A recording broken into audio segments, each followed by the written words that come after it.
قصه بزرگ جنگیلپا. گرگ بدهیبت میآید بچه هایش را میخورد و برای گرفتن نقار انتقام گرفتن بزرگ جنگیلپا میرود به خانه گرگ با بالای بامش میبراید، تپ تپ میزند و میگوید کی خورده لولک من، کی خورد بلولک من، کی خورد خشتک سری تنورک من. این قصه را با صدای خیلی ملیح و شیوا و زیبای یک دخترک جوان شنیدم، هرچند شنیده بودم باز تکرارا شنیدم در نشر مستقیم برنامه کاستینگ که با دلفروز ستاره و همکاری خیلی عزیز و گرامی هم می‌بردیم و در این برنامه می آمدند خوانندگان صنف‌های بالایی، پسرها، دخترها، دانشجویان، جوانان می آمدند و مهارت سخنوری خود را می سنجیدند به خاطر راه یافتن به تلویزیون.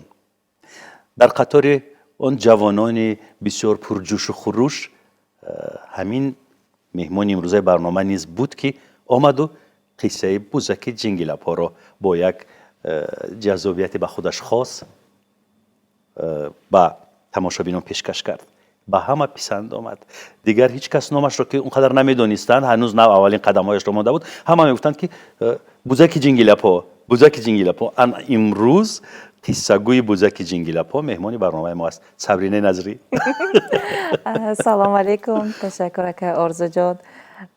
در واقع همین افسانه بزرگ جنگیلپا در زندگی من نقش بسیار بزرگ را بازید که امروز مرا صبرینه نظری کرد. بله صبرینه جان خیلی خوش آمدی. من سلام میگویم به بیننده ها، سلامی آنها را به شما میرسانم. تشکر. البته من نیز سلام گرم جوشان خود را به تماشابینان و هموطنان عزیزم میرسانم. صبرینه جان یادت هست آن سالها؟ البته. صنف چند بودی آمدی؟ صنف 10. من از خردی زیاد همین در صحنه برآمد کردم. عموما راویگی را برآمد کردن را دوست می داشتم. حتی وقتی در خانه می اومدم وظیفه های مکتب اجرا می کردم، یعنی وظیفه خانگی اجرا می کردم، فقط در پیش آینه درس تیار می کردم. بعد درسم از یاد می کردم، شعرهایی که برای ما معلم می داد از یاد کنیم رو برای آینه قرائت می کردم. من فکر میکنم همه این چیزا سبب دارد که امروز مثلا من روی صحنه هستم. یک همسیم داشتم، دوگانم بود. زیاد همراه او آرزو داشتیم، فقط میگفتیم که میخوایم راوی شویم، برنده تلویزیون شویم. وقتا برنده های تلویزیون چقدر شناخته بودن، مشهور بودن، مثلا شما، اپای دلفروز، طلبشاه، مقیموف، هوس میخوردیم در تلویزیون تماشا میکردیم. ما نیز پیروای شما بودیم. چه خیلی شد که و پیشتر از من رفت در تلویزیونی بهارستان به کار در آمد. بعدا من از او کمتر خفگری کردم که چرا ما رو همراه خود نبردیم. ما یک جای آرزو میکردیم. مدت نگذشته 6-7 ماه پسش همی در تلویزیون سفینه رکلام همی کاسینگ میرفت. بعد چندین نفرات دوستام اما همسایه ها پیشنهاد کردن که نمیرم هم کاسینگ ده اشتراک کنی. و من گفتم من خوردم برای تلویزیون سفینه. گفتن که نه، در اونجا گفتگن که سن و سال مقصد مهم نیست، همین استعداد داشته باشه، خواهش داشته باشه، بیاید اشتراک کنید. بعد این سخنهای هوایی در دل من مثال خیلی یک چی انداخته که دو دله شدم روم نروم. ماه سپتامبر بود یا که اوگوست بود، نزد خانه مونده مکتب میانه تحصیلات عمومی رقم 87 گشوده شد. از تلویزیون سفینه و یا آمدن ژورنالیست آمدن ثبت کردن. همونجا من خودم به همون کارمند تلویزیون اکای زبیدالله آمده بودم، میشناسمشون، در همون اداره نوید کار میکنم. بعد خیلی با همکار شدیم. خودم نزدشون رفتم، گفتم که ممکنه من اینترویو تیم درباره مکتب. و خندیدن. طرف اپراتورم نوار بردار گفتن که ایربی که ما آدمای تیار میکنیم، زوره میکنیم که بیان یک دو سخن گپ زنن، جمله گپ زنن. لیکن دختره که بین چقدر چست و چالاکه آمده میگه که من گپ زنم درباره مکتب معلومات دیم. بعد خندیدم. بعد همه خیلی اینترویو گرفتن. در مینداری بیان کردم از پیشوای معظم ملت و درباره مکتب گپ زدم، چقدر مکتبی زیبا و زمانوی ساخته شد. همه خیلی گپ زدم و بعد ایستادم گفتن که در تلویزیون ما حاضر وای رفته است کاستینگ. بعد گپی هوایا من یک قوت بخش موتیواسیون شد. بعد سخن هوایا من پگاش بود کایش بود که رفته در همون زبیدالله بود، ها؟ بله اکای زبیدالله. اگر فکر میکنم حالم کار میکنند یا که نمیکنند. ولی سرش کلان سپید، ریش ها سپید. زبیدالله درود. اکای زبیدالله ما شما را به نیکی یاد کرده استیم. بعد رفتم اشتراک کردم. گوزک جنگیلاپو رو قصه کردی، میتوانی همون رو تکرار برای بیننده های عزیز حالا در میان بگذاری؟ بله اکای ارزو جان با پورگی همون کدام لحظه افسانه در من آمدگی بود در یادم نیست و لیکن همون میتونم همون چیه تکرار کنم، نقلم تکرار کنم.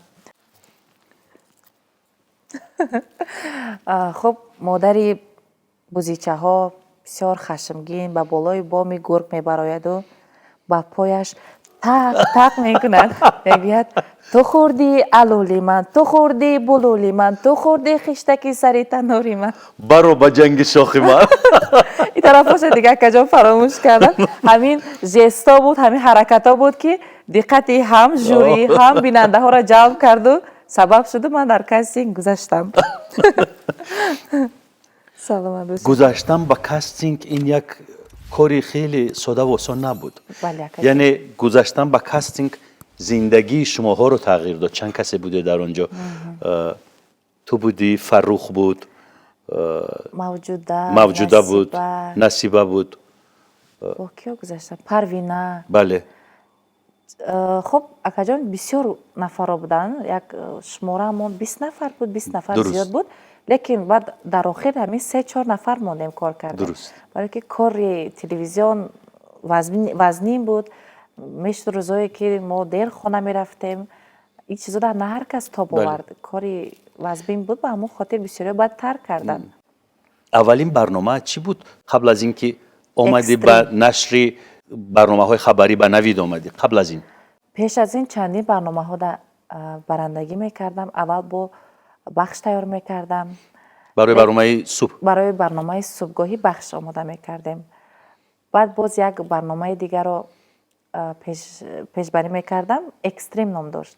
یکمین برنامه چی میگن وای خودم مؤلفی این اکستریم بود. همون نفرایی که یگان کارهای غیر عادی میکنن بعدا زنده میمونن.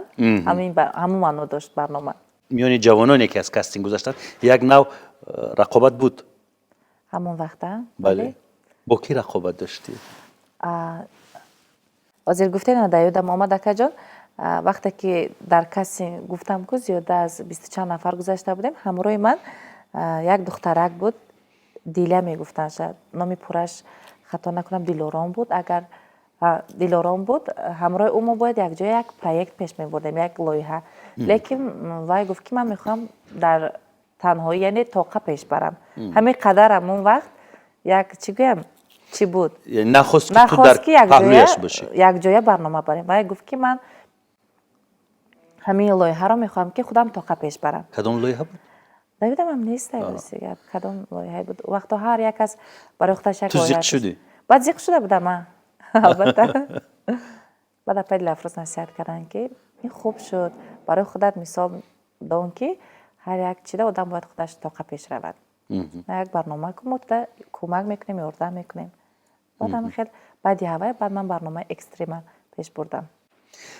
با برنامه تلویزیونی نوید چگونه راه یافتی؟ نوید خیلی تمرین کردم، آمادگی دیدم اکا جان. بعد پیش از تلویزیون بس کردن یک سال 2 سال برآمد کردم در برنامه تلویزیونی نوید.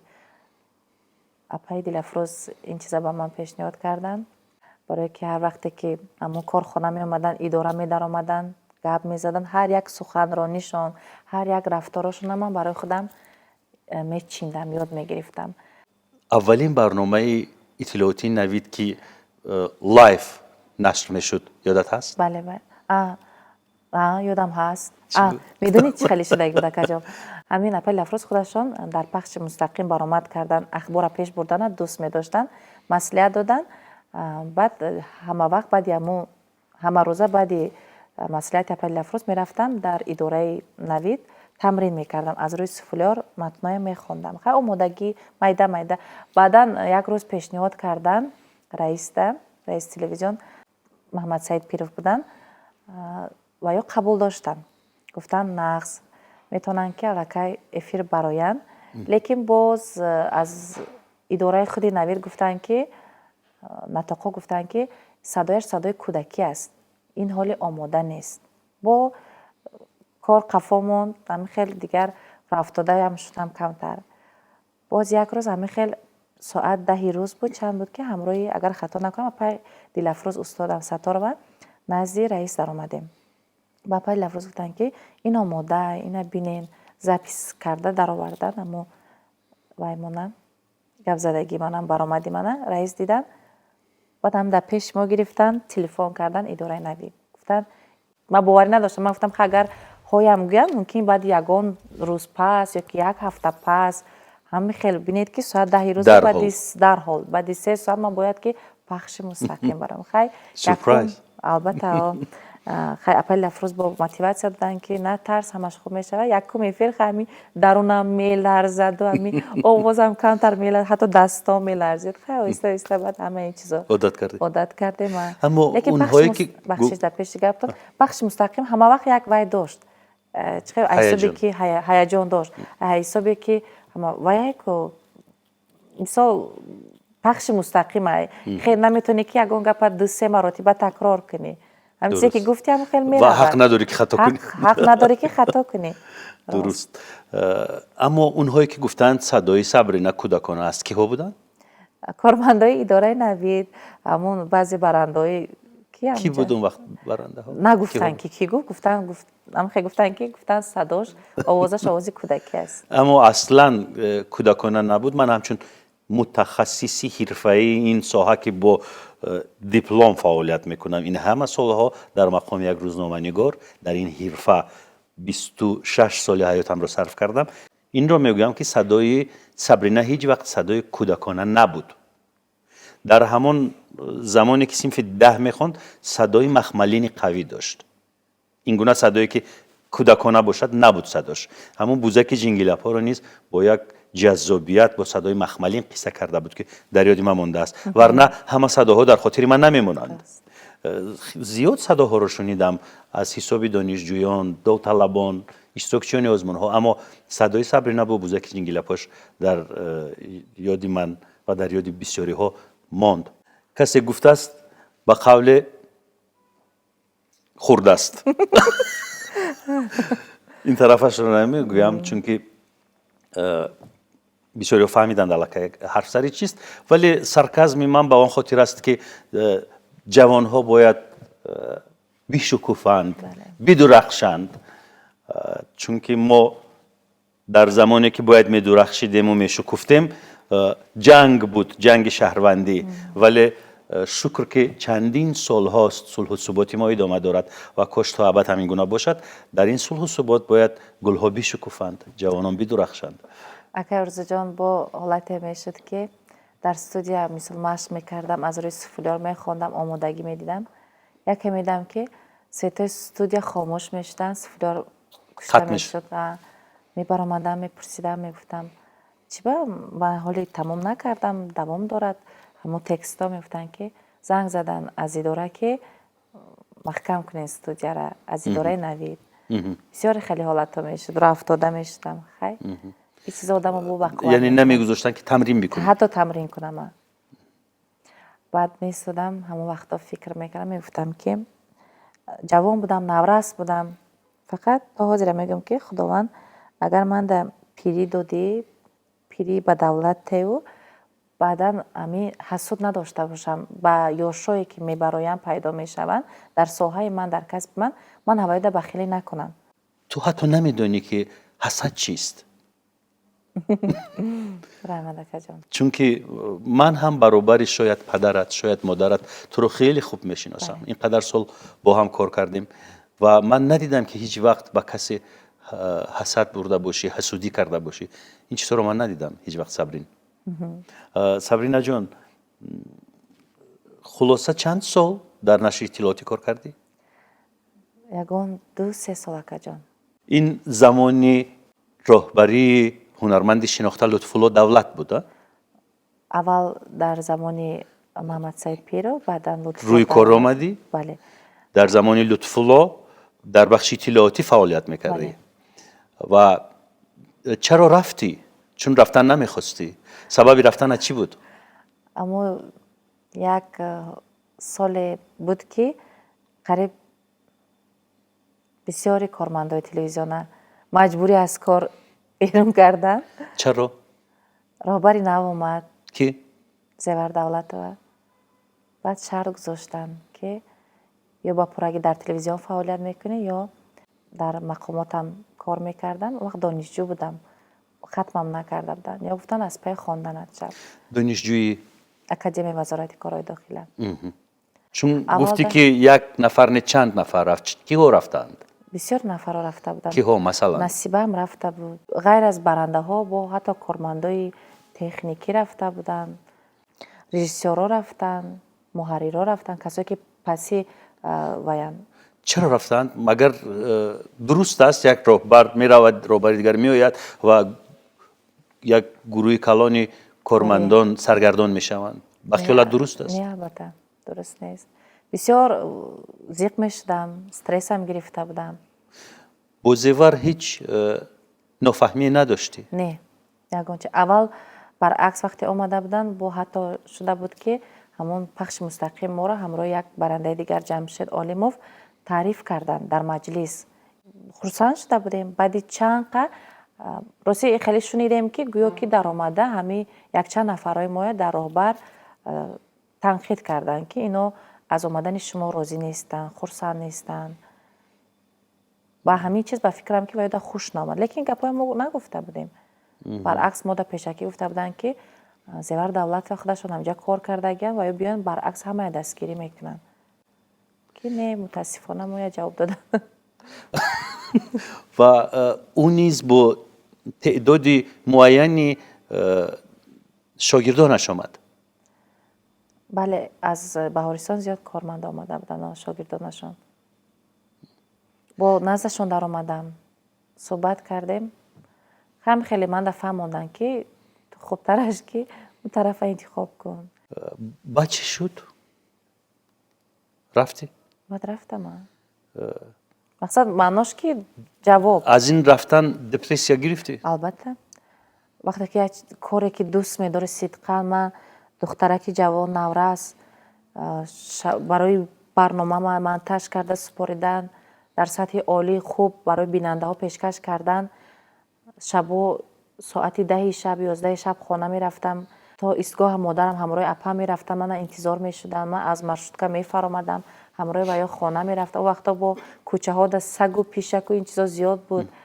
مادرم فقط می گفتم کوشش که بر وقت بمیفتم. آخه مادر جان آچه جان برنامه‌مون همه وقت منتجاش میساد تمام می شب روز کار میکردیم. شب روز کار میکردیم. از خانه را زیادتر کار دوست می داشتیم. وقتمون از زیادتر در همونجا می گذراندیم. خانه دویممون بود. آسان نبود. مقصد همین روزای تحمل کردن. دپرسی هم گرفتم، زیق هم شدم. لیکن خیلی بعد کی بود در کنارتان شب و روز؟ همون وقتا همون دوستم نصیبه دوگانم باز نصیبه بزرگ؟ بله یک جای برای که از تلویزیون برآمده بودیم و یا بعد تلویزیون دیگر رفتن. نصیبه رستمزاد. نصیبه رستمزاد. بله. نصیبه بعد تلویزیونی ورزش نصیبه نیز در همون گیر و دارهای عوضشوی راهبری سفینه رفت. بله برای که هم وقتی که گفتن گویا که ما ناراضگی از دیرکتوری نو کردیم، نصیبه هم همین چیز ده گویا وای بود. سبب گویا رسما سبب ترک کردن کاری تو دانشجوییت بود، یعنی رسما. همه خیلی گفتن. اما نصیبه چی علت داشت در این میانه؟ اگر بگویی که نمیدونم باور نمیکنم. نه گفتم که جان که کسی پیش از ما رئیس در خبر برده است که گویا ما از رئیسه نو ناراضییم. همین چیز و یاده خوش نامده است. ما گفتیم ما این گپا نگفتیم. ما برای چی ناراضی چرا طلب باشیم؟ نکردید که همون انسانی خبرکش یا خبرچین حاضر شود و در حضور راهبر بگوید حرفهایش را؟ طلب نکردید؟ همراه نصیبه؟ نه راستی طلب نکردیم و اونقدر زیادم قطعی ما صحبت نکردم. بعد پیش از ما آدم داشتن قطعی و زیادتر وقتشون نگذراندن، مهماناشون جواب دادن. ما همین یکم 5 دقیقه همراه ما صحبت کرده بودن تمام. نصیبه هم خیلی غمگین شد. بعد وای در حال بعد چند قبل برده حجتاشا در تلویزیون ورزش سپارید خیلی حاضر کار میکند. من حساب تو چی کار کردی؟ من گفتی گپا از پی باز خواندنم شدم، لیکن حساب که همین چیزا من زیاد دوست میدارم، کسب خود من، هنر خودم در همین اینستاگرام کم کم برآمدم، کم کم نوار و صورتام گذاشتم، شبکه خود من تشکیل کردم. یکی با از فعالانی استفاده برنده صفحه اینستاگرام شدم. حتی چند سال پیش همین اینستاگرام مود نو پیدا شدم، نه هر کس صرفه میرد. بعد چند 2-3 سالی که استفاده میبردم، فعال بودم، حتی عنوانی چی گرفته بودم؟ کرالیوی اینستاگرام در ژورنال برآمده بودم. ملکه اینستاگرام. ملکه اینستاگرام، بله. سوشال میدیا یک نوع راه رو به سوی آنهای کشد که درها رو بر رویشان بسته بودن. بله. یک منبر شد که هیچ انتظار نبودیم، زیرا یگانه منبر تلویزیون بود یا رادیو بود و چون از این منبرها دورمان میکردن دیگر جا نداشتیم برویم. سوشال میدیا یک راه نجات بود، نه؟ راست. استعدادایی که راه نمیافتن در تلویزیون، در هم دلخواست ساحه، توانستن خودشان را با واسطه همین صفحه های اینستاگرام اجتماعی، فیسبوک معرفی کنن، نشان دهند خودشان. چی ها میموندی اون زمان؟ مثلا کانتنت این فهمیش و این چیزا نبود، چی ها میموندی در اول؟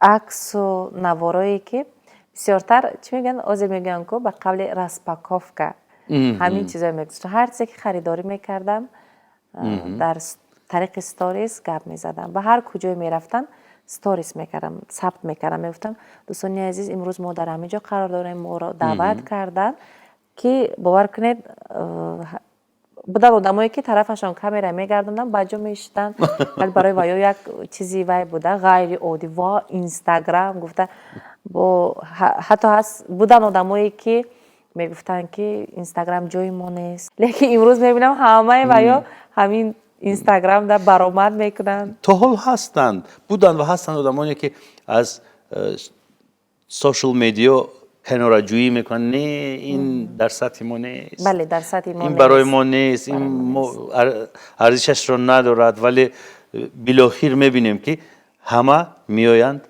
با سوشال میدیا. برنامه های تلویزیونی خود را فرو میریزند، پادکست های خود را فرو میریزند، برنامه های رادیویی خود را فرو میریزند در سوشال میدیا. صبرینا این را میتوانی یک نوع انقلابی رسانه های رقمی نامید، چون که حالا تمام مردم حقیقت را از آنجا جستجو میکنند. بعضی معلومات ها، بعضی اعلان های اول در اینستاگرام میفهمم، بعد طریق تلویزیون دیگر. هرچند هر گونه نوار و عکس های ساخته و بر دروغ نیز هست، اما فکت چکینگ برای چی است؟ باید فکت چکینگ بکنید که حقیقت در کجاست و خبرهای پرشایبه در کجایند. به هر صورت میایم باز سر همین اینستاگرام و فیسبوک این چیزها. گفتند که فعالیت شما در مقامات قدرتی، در مقام یک پلیس، محض با سبب سر زدن به اینستاگرام و فیسبوک قطع شد. بله. در مقامات ریاست بازرسی دولتی اتومبیلی در شعبه تشویق و ترغیبات کار فعالیت میکردم. 1-2 مرتبه راستی گپ در رکلامه های تبلیغاتی اشتراک کردم. یکتاش رکلامه اوریبچه بود دکنه، یک تا دیگهش رکلامه عینک. برای اوریبچه که اونقدر سخت گیری نکردم، برای عینک کمتر سخت گیری کردم. بیانات نوشتم، تاکید کردن که هر کجایی ده که نقش بازی میکنی، رولیک ثبت میکنی، باید اجازتی ما گرفته باشی، اجازتی وزارت را. ایده کی بود؟ کدام؟ عینک. ایده کی بود؟ وقت همراه همین رولیک را بردینی سبور طلبشان مقیموف ثبت کرده بوده. یعنی آنها نه این چی سبب نشده سبب شدند. برای این من بیانات نوشته بودم، تنبیه گرفته بودم. بعد یک نواری چرا عینک رو وقتی که نه در تن لباسی وای داشتم پلیس. لباس لیکن کاری اونجا ما همو و نقش پلیس بازی کرده بودم. یعنی این چیز ده مقصد وای من بیانات نوشتم از من وای گرفتن برای اشتراک کردن. بر راهبرها چی سخت رسید؟ نمیدونم راستی گپ. اگر نه من اونجا در عینک لباس یا چی؟ نفهمیدم همین چیزا. مقصد که من همون لباسی که در تن داشتم، من خودم کارمند ریاست بازرسی بودم، ولی همون رولی کردم نقش همون وای بازی کردم، یعنی کارمندی راه پلیسی راه. برای همین چیز من تنبیه گرفته بودم. همون در هم خیلی پیشکی مصلحت کردن که هم خیلی نقشه داریم. کی؟ همین همکار آقای بحرالدین صبور طلبشا و راهبری همون مغازه عینک اپتیکا. آها. یک بچه که در همین مسیر خیابانی رودکی عینک میفروشد همون باشد؟ نه اما راهبراشون هم و یا یورا اپتیکا. یورا اپتیکا بله. یورا اپتیکا. نه اکا جان بعد این با یک نواری دیگه از من میگم در برای وای نوارم. این چیز ده من تنبیه قطعی گرفتم. قریب بود که من یورا اپتیکا رو بگم که سببی از مفهومات دور شدنی صبرینه شمایید. نه بابا جان. بابا جان. نامش بابا جان است. کارمندی راهبری یورا اپتیکا. بعد یک وقت وزارت کارهای داخله از طرف ریاست بازرسی دولتی اتومبیلی ما مجلس دعوت کردن. مجلس آمدیم. مجلس اشتراک کردم. با لباسی نظامی بودم. از مجلس برآمدیم. در داخل ماشین همین به همون لباس این همین قدری بدنم میتواد یگان خیلی من یگان کاری غیر نکرده بودم راستی گپ. سرود زلیخا زمزمه کردم. همین چیزا سبب کردن. اما نه میخواستم بگویم با بابا جان یورا اپتیکا که اگر در این میانی رد و بدل و داد و گرفت و همکاری ها کسی اگر چیزی رو از دست داد این صبرینه بود که کارش رو از دست داد و شما باید هر موسم چند دانه از عینک های زیبا با صبرینه بیارید و تحفه بکنید و اون عینک ها رو پوشیده در ماشین با سرود زلیخا رو نه دیگر نمیخوام سرودت را بودم خیلی آره زلیخا همین چیزا نه نمیخوام زلیخا خودش همین چیزا فکرم نمیدونه سرودش سبب شده که سرودی دوست داشتم اکا جان. عجب اما کنار رفتی از این همه و از این اغواها از این دستی سبازی ها کنار رفتی و باختی یا برد کردی؟ برد کردم. با افتخار گفتی برد کردم. بله برد کردم. میگن نقشه های الله از نقشه های ما بهتر است. من از تلویزیون رفتم استرس من شاید 1 ماه 2 ماه بود. حتی وا خورده بودیم این استرس داشتنت یادت است؟ ما بعدی وای وا خوردگیم بعد از مقامات رفتن. بله. همون میگم که وقتی من از تلویزیون رفتم 1 ماه 2 ماه استرس داشتم. لیکن از مقامات رفتم 1 سال استرس داشتم. با شما وا خورده بودیم از شما مصلحت پرسیده بودم. بله. خلاص دیگر هم خیلی شد که دیگر نخواستم مبارزه بردن. استرس ها همش برطرف شد گذشت. یکمین آن چیزی که برای من این چی بگم خانه‌دار شوی من شد یک چیزی خداونده هدیه خداوند این برای من بخت داد. من صاحب شوهر شدم باز اینا صاحب فرزند شدم 3 فرزند دارم.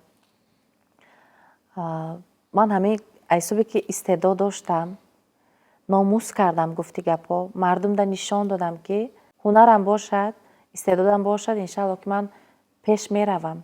با واسطه همین صفحه اینستاگرام من کار خودم با نشان دادم که من خیلی شخصیتم انا خیلی کارهای پیش میبرم تبلیغ میکنم رکلام میکنم برندگی میکنم دل خواه چاره بینی باشد توی است کنسرت است. بعد از کار رفتن هم از تلویزیون هم از مقامات من در دوام 1 سال همین گفتی گپو میگن که ناموس کردم خانه خریدم ماشینم عوض کردم ماشین خوبتر و بهتر کردم. اصلا چیزی اساس برای زن این بخت است صاحب بخت شدم. میخواهم قصه آشنایی با عبدالله رو در میان بگذاری. بعد همون بیماری کرونا ویروس بود همون بیماری سبب شد و ما با همراه عبدالله صحبتامون گرم شد. چطور؟ یک امین بیماری کرونا ویروس آمد، خیلی یک مردم چی کرد به تهلکه انداخت و مردم همه ترسید، خانه نشین شدیم. بعد همونجا وقتم زیادتر در همون اینستاگرام میگذشت. تالار عروسی شاعره لوکس ده فوتوسسیا گذراندم، لباس عروسی پوشیدم. بعد همونا در صفحه خود گذاشته بودم. ما همراه عبدالله شناس بودیم یکدیگر، اکنون اونقدر دوشنبه ما مایده همه یکدیگر با یک دیدن میشناسند. با پیشتر از این من جهنامه پیش عبدالله برای موی سرشانه پس کردم برده بودم. بعدا همه خیلی صفحه‌ش هم میدونستم که در اینستاگرام وقت باربر شاپ 05 بودم، خیلی صفحه‌اش بود زیر عبدالله شریفوف کردگی. بعدا در همون زیر نواری که من عروس شدگیم برای فوتوسسیا نویس که مبادا با مادر شما داماد لازم نیست. گفتم داماد لازمه اگر به شرطی که به اویلدار نباشد، به زن باشه. دلش حلوایی تر میخواست است. گفت من به زنم. بعد هم خیلی با همین قطعی گپامو شوخی قطعی خاموش شد. همین در یک هفته یک مرتبه دو مرتبه یک احوالپرسی میکرد، شما خوبه چی حال دارید؟ با آهسته صحبتامون تست شد و زیادتر شد. اما خیلی الکه یک دیگر انتخاب کردیم، مهر کردیم با یک دیگر. الکه همین این روز نقشه من چی است اوندا میگفتم و من دا میگفت. بعد وا خوردیم. همین ما زیاد بعد وا خوردن زیاد چی نکردیم، رفت آمد نکردیم. همین بعد یک ماه دو ماه الکه به خلاصه اومدیم که ما باید عائله برپا کنیم. همین خیلی شد. اولین واخوری در کجا گذشت؟ اولین واخوریمون با میدونید خیلی شد که یکم واخوریمون رد شد، من کمتر خفگری کردم. چرا؟ چی گپ گذشت؟ اکمین رشک دخترها زنها چی خیلی همون روز ما باید همراه دخترها یک جا میشتیم و میخوریم کجای باید میرفتیم. بعد گونم گفتم که من نمیرم. گفت که اول قایل نشدم برای چی باید که امروز بگاه همراه عبدالله و میخوردیم. و گفت که چی باید چی گپ زدم. گفتم بعد اگه سیری دیل کردم دو گونم ده گفتم که هم خیلی واخوری دارم قطکی کیه چه. بعد هم خیلی یک خیلی بلحوثی کرده همی صورتش نشاندم اینستاگرامش که من این نمیشناسم. گفت ما قطعی گپ میزنیم. گفت اما دیگه اندیشه نکردم که یه چی گپ زدگه، مثلا همچون دوست گپ زدگه درم رش کردم قهر کرد این بابنیک همه قطعی گپ میزند. گفته بعد این را نوشتی براش؟ اول نه، بعد قایل شدم. من گفتم امروز ما نمیخوریم. برای چی؟ گفتم همه خیلی. بعد دو سه روز کمتر ایگنور کردم، دیر جواب دادم چی. بعد گفت چی گپ شده؟ بعد گفتم بعد گفت که از ته دل میخواستی که جدا شوی از او در همین لحظه یا نه؟ یا اینکه این قهری رویکی بود؟ قهری رویکی بود. از ته دل نمیخواستی؟ فکر کردم که همه دخترها قطعی همه خیلی مثل من گپ میزنند. گفتم همین بعد گفتیش گپو. بعد دو سه روز گفتم بعد گفت که چی به خیلی خنک نظری میکنی گپو دیگه خیلی. گفتم همه خیلی. بعد گفت که خیلی گفت همه خیلی. گفت نگفتی که نشان تیاد که ما همراه او چی گپ زدیم؟ گفتم نه. گفت که انا دیدی انا میکره باید میکردی. بعد در حقیقت من همون گپاشو نخوندم، همین سلام علیکم اپا و داده رو هم خیلی یک دیگه از تلفن کی خوندی؟ از تلفن دوگانم بعد. از تلفن عبدالله نه و نخورده بودیم. بعد دلم گرم شد پر شد بعد وا خوردیم. چگونه گذشت اولین واخوری؟ اولین واخوریمون با همونجا دیدم از که همین دوستامو یک جای همه کسا بودگیم. بله بحریدیم بود و بختاور بود و با دخترها بودن و همین زیاد نفرها بودیم. ماشاءالله. اویله برپا کردید؟ اینا زندگی من 5 سال چند ماه شد. صاحب 3 فرزند دوست رو یک است. 2 دختره؟ یک دختر 2 پسر. کلانی دختر است؟ کرشمه. خانه هم ساختید؟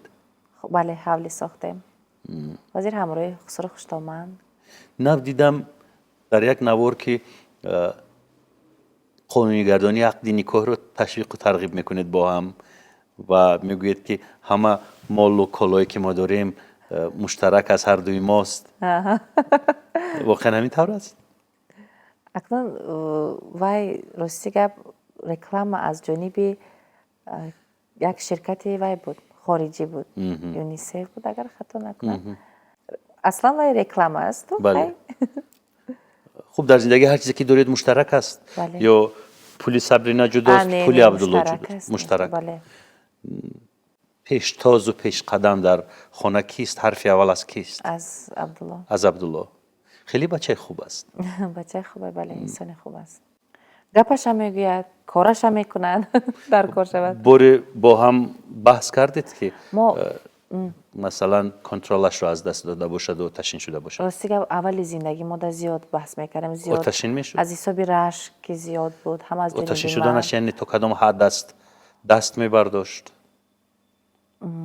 از دست برداشتنم بدتر همین میومد در پیشم داد میزد چی میکرد میترسیدم چی میکردم همین میگم که از او در زنانتا بهتره میومد در پیشم میگفت عصبی میکردک من خیلی همین از حساب رشک بودمش دست نمیبرداشت نه دست نمیبرداشت مرحله اولی زندگی بود بله همین یک سال اول زندگی هم خیلی زیاد ما نفهمی میشد سبب ها تا خصلت یکدیگر آموختن تا منم درست است اما ماجرا سر چی میرفت هر یک چیز غذا تیار نشد چای دم نکردی چی نه بسیارتر از حساب یگان همین نمیدونم یک کمی خیلی میدم که تبش خیره است میفهمیدم و یگان چیزی که خوردکک سبب میشد و بعد آتش میکفید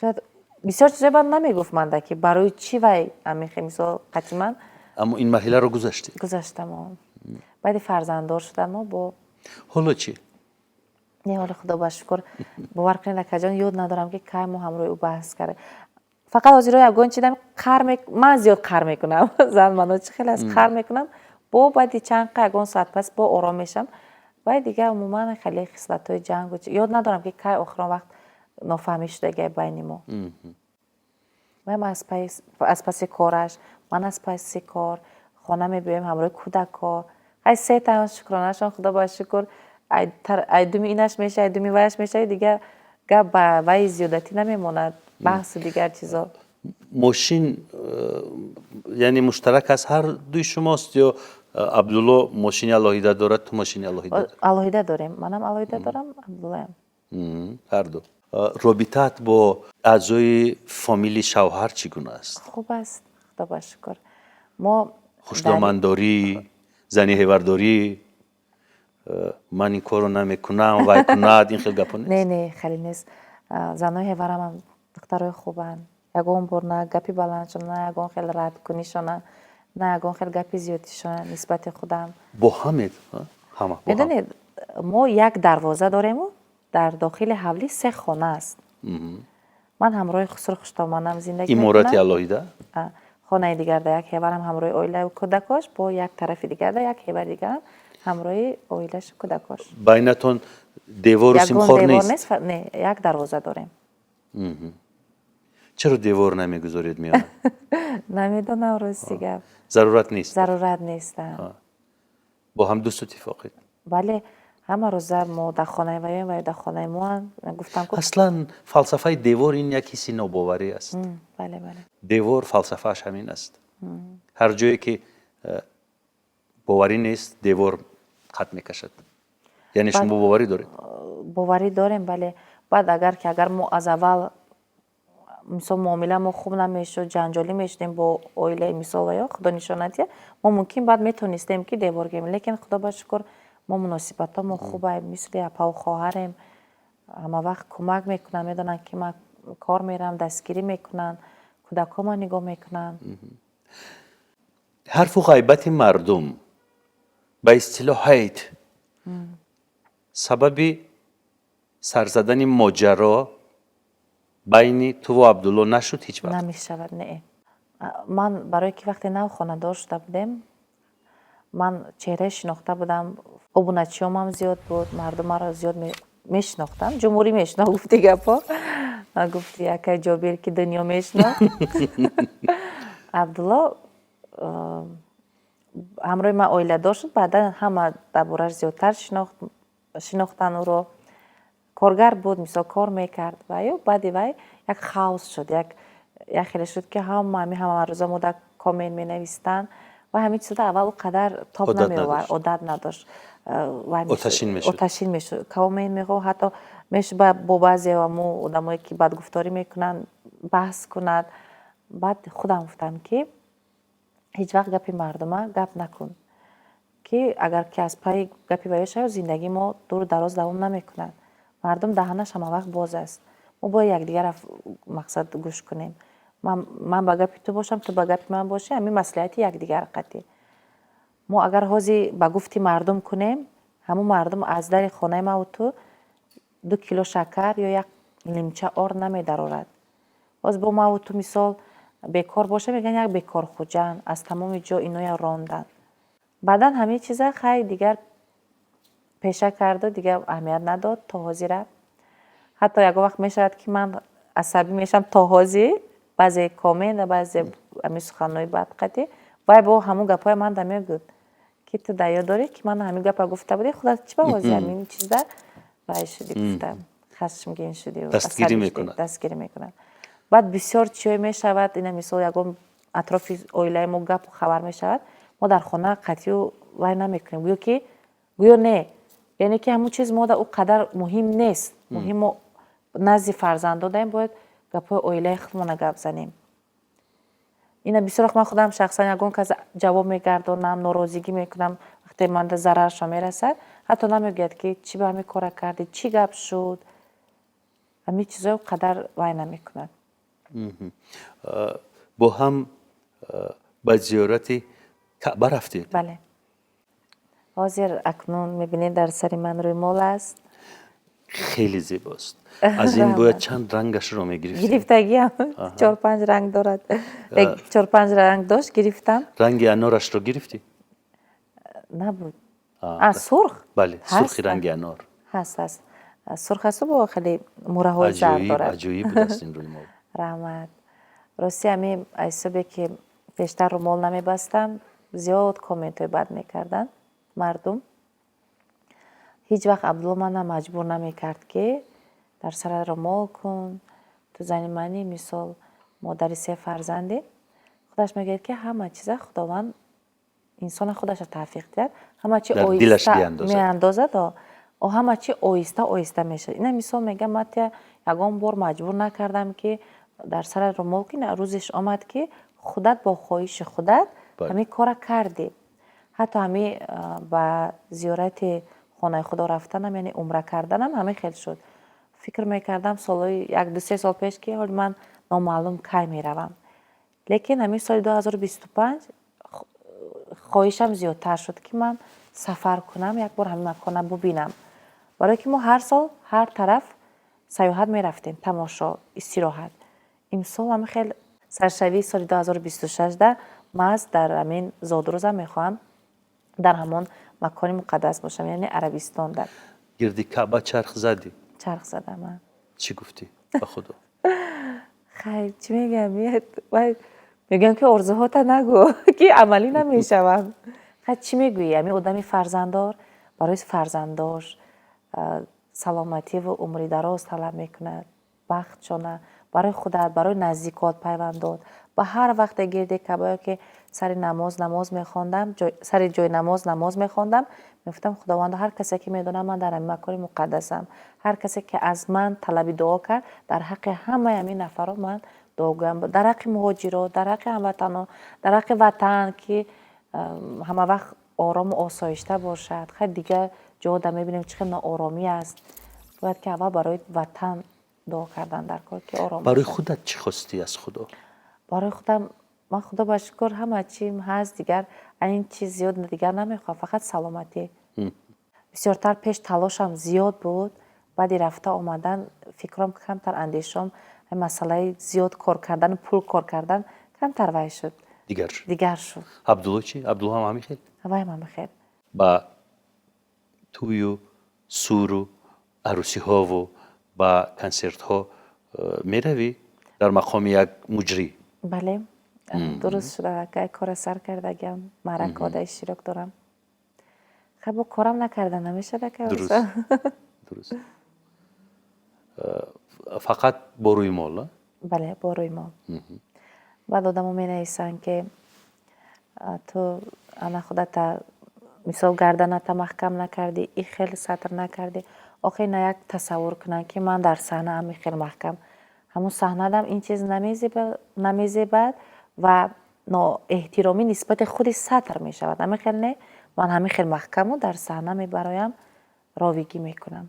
فکر میکنم راویگی که جنایت نیست، مجریگی جنایت نه، نیست. یعنی که همون چیز به همین چرا؟ قدر سایر آدمان با چیزهایی که باید نفرت بکنیم و دست نزنیم مناسبتشان نرمال است، برای صحنه آمدن نرمال نیست. دزدی جای خجالت کشی دارد، حق کسی را خوردن جای خجالت کشی دارد، دروغگویی، حماقت، افلاسی، ضرر رساندن و کسی جای خجالت کشی دارد. روی صحنه آمدن هیچ وقت جای خجالت کشی ندارد و کسی از صحنه کسی را تلقی نکرده است که جنایت صادر کند. اگر سبب از راه درست برآمدن آدمان رو در هنر و هنرمند میبینند، برخی دانشمندان و مردم شناسان، بهر شما این رو میگویم یک پرسش بگذارانید و یک آمار ترتیب دهید. ببینید که در زندان ها نفرانی که پشت پنجره رفتند با گناه های مختلف، آیا تحت سرود کدام یک هنرمندی رفتن جنایت صادر کردند کسی را کشتند؟ یا تحت برآمد صبرینا و من و دیگرها رفتن جنایت صادر کردند؟ نه نه نه. هنرمندان انسان هایی هستند که به قلب های شما شادی میارند. بله. و کسی که در کلوار هستیش شادی های زیادی دارد و میاد با شما قسمت میکند این شادی ها را، هیچ وقت بد بوده نمیتواند. صبرین جان، برمیگردیم به زندگیت. یک دختری هست اسمش فرزانه. کیست؟ فرزانه خواهر ما شده یک جان. اول همچون کارگر مثال همراهش قبول کردم و کار کردیم. این قبل از شناسایی با عبدالله بود یا بعد شناسایی بود؟ بعد شناسایی. بعد شناسایی با یک 3 سال می شود. آدمان میگن که خواهری عبدالله است. هم خیلی گمان میکنه، برای که نمیدونم چه که یا که خشت برای عبدالله در مانندی دارد، هم خیلی بسیاری گمان میکنن، لیکن همون خشتگی خواهری عبدالله گشتگی خواهری خودم هم هست. همین بعضی وقت یک آدم مثلا بیگانه مثل خودی میشود اکو. مثلا ما اول همچون برای همکاری وا خوردیم، مصلحت کردیم، حسابی که وقت ما زیاد با یکدیگر از بعضی خانگی ها از اپا و خواهر و مادر همراه او زیادتر وقت میگذاریم، عادت کردیم دیگه، مثل خواهرمون شد. چی کمک میکند به تو؟ هم طرف هم چی امی تبم هم خیره شود چیزش یکم فرزانه در زنگ میزنم، گپ میزنم که خواهر جان همه خیلی مشکلی همه خیلی، یعنی همچون یک اعضای اویله. اول خیلی شوهرم خیلی مطرح میکنم، با این ده میگم، بعد میدونم که هر یک چیزی که من این ده میگم برای امانت است.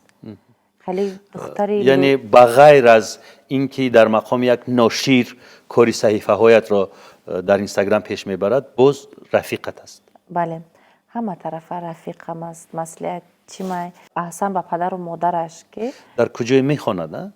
بله، در دانشگاه تیبی. دانشگاه تیبی. بسیار رنگ خودم دختر مهنتی خودم هم خیلی گذشتگیم، هم در برابر خواندن با کار میکردم. اگر نه از یگان چی تنقیصی ندارد، برادرای خوب دارد، کارگر دارد، خودش همون امتحاناش به سوادی خودش میگیرد، میبراید از درس نزد ما میباید میریم ثبت میکنیم، با او ثبت را منتج میکند، همه وقت کش میکنه که به وقت و ساعتش کاراش انجام دهد. تو برایش پول میدهی؟ حقنو و خیلی پول نداده و مهنت میکند، باید جمع کنم، نمیگم پولی کلان زیاد میتیم، لیکن میتیم و دستش با قدر مهنتش، با قدر مهنتش دستش رو سفید میکنه. بله. در یکی از نوارهایت گفتی که پدرت از رشتان زمین است. بله. هیچ وقت در این باره نگفته بودی؟ در نیست کدام برنامه ده گفته بودم؟ نه، یک نواری شد راجع به پروازهای طیاره به رشتان زمین حرف زدی، یک چیزی خنده‌داری بود و بعد از اون گفتی که این رو مردم کمتر، مردم موازی باور که از پشه فیلم میسازن، یک چیزی شوخی بود، یک چیزی هزل بود که وای با صدای من نبود، با آوازی یک کدام مرد بیگانه بود، حسابی که هزل بود شوخی بود همون چیزا ما همه خیلی من نقش بازی کردم و گفتم سمالیاتی که به طرف غرب پرواز نمینه بعد دیدم که تو غربی ها رو مذاق میکنیم گفتم من خودم هم همون طرفم پدری من از همون طرف بودن پدری من خدا رحمت کنه چون مثلا همون لهجه شون گم نکرده بودن با فقط میگفتن که همین یگان تا با شیوه شیرینی رشتانی حرف میزد بله من کرده گپ میزدن تو میتونی؟ نه فقط به خدا مادرت اهل کجاست؟ ورزاب ما بسیارتر طرف مادرم امک‌ها میایند؟ بله امک‌ها فرزندای و یا برای که امک‌های ما کلان سال بودن در رشتان زمین پیوندان هستند؟ زیاد هستن بله در کدام گوشش؟ یک اپای خودم همون جنی پدرم گرفتگی خانه داشتگی همونجا زندگی میکرد حاضر اکنون در کجای رشت؟ نوابادی غرم نواباد هست بله خودت رفتی اونجا؟ نه باور میکنی تا رفتگی نیستم غرم نمیخواهی با وطنی باباگیت بروی؟ میخوام خیش تبارا زیاد هستن دعوت میکنن انشالله میرم نیاده هست عجب بهار یا تابستان ده اگر دوباره پیشنهاد برگشتن را با تلویزیون یا برای ریاستی که کار میکردی در پیشت بگذارند قبول میکنی؟ پیشنهاد شده بود که ارزو جان بعد 1 سال 2 سال پیشنهاد با کجا؟ هم با تلویزیون هم با مقامات رد کردی؟ گفتم حالا من فکر میکنم بعد میگم هم خیلی دیگر یعنی من حاضر فکر میکنم بعد میگم این یک نوع جواب دیپلماتی نبود؟ همه خیلی بودن نخواستی بر بگردی؟ حاضرش ده نمیخوام برگشتن چرا؟ راستی دیگر آزادی من نمیخوام از دست دادن حاضرم هیچ خیلی که آزادم اگر از سر تیلو بریزن چی؟ تیلو برای که وقتی که امی از مقامات رفتنی منده راهبر شعبه کادر بعد در یک معرکه دیدن ما و قدیم سلام علیک کردن گفتن که راستی من نمیدونستم که قدر دختر خوبی بعد چی بنا اومدی گفتن که من مثال توی یگان جای دیگه در با کار تعیین کنم گفتم نمیدونم خیلی چند سال گذشت بعد همی تلویزیون دم یک رژیسوری هم تلویزیون سفینه گفتن که بیا دستگیری میکنم تا رئیس میگم رابری نوان کار ده بیا حاضر میدونید برای چی نمیخوام حاضر نه من نمیگم عموما نمیخوام حاضر نمیخوام برای که حاضر فرزندان خورترکن کم ترک کلانتر شوند با وای خودشان شوند بعد با پرگی خودم با کاری یگان تلویزیونی که مقامات میبخشن ولی به همین هم کارم زیاد است ولی قناعت بخش نشدم از این جوابت زیر جوابت یک نوع بهانه‌جویی حس شد با هر حال زندگی خودت هست حق داری بله میگم که آزادی من دیگر نمیخوام از دست دادم انا به این میتونم ایمان بیاورم به این حرفت زیرا اصلا در جایی که